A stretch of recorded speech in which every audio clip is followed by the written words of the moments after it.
Benvenuti su Televignole, ancora recentemente di parlare di mangiare. E mangiare a tempi di crisi, quindi il titolo è questo: mangiare è giusto e pagare poco.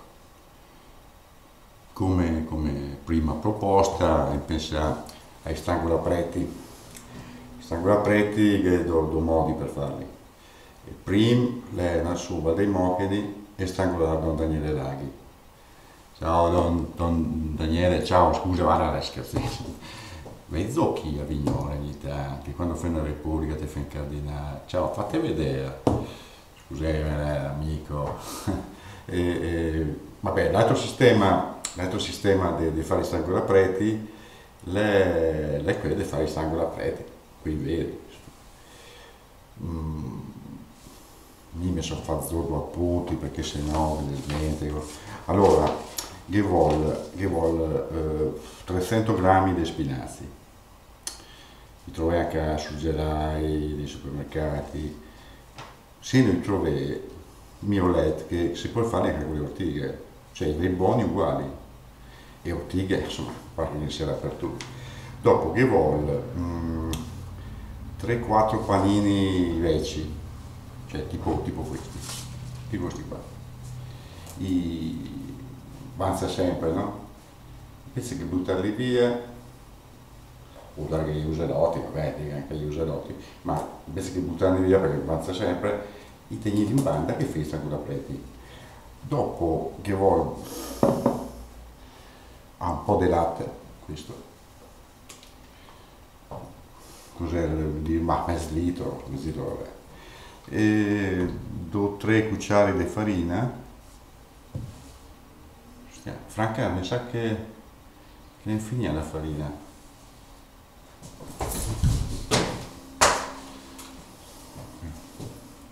Ciao Franca. E poi d'ovi, solo uno comunque, due un po', due. Poi burro, salvia, appena tolta la zona nord, questa qua, bella fresca. E dopo un po' di forma in grana e sale. Allora tacca via.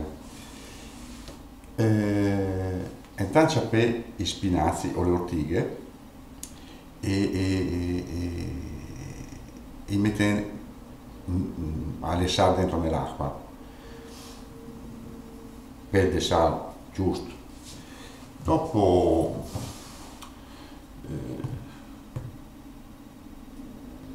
tira su quando gli è cotti, dice, tira su e stucche bene.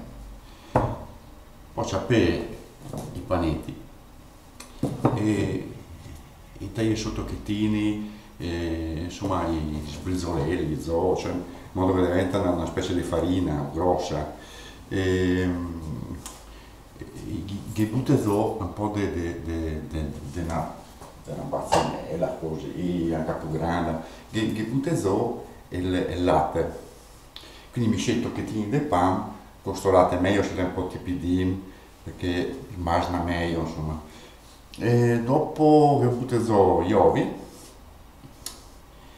e la farina proprio appena, un po' di sale, e chi mi dice di mescolare tutto, insomma, quindi che butto i spinaci, e sti chi dice di metterlo dentro quelle macchinote che girano, ma vedevi fuori una pappa dopo che non la sanno di mine di ti.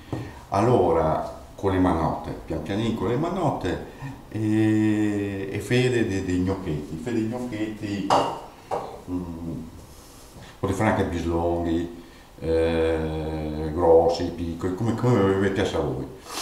E dopo, cos'è che fai?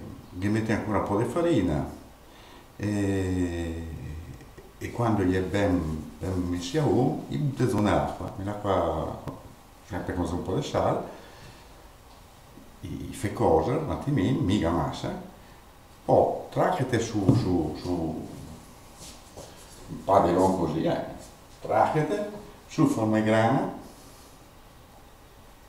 per del burro,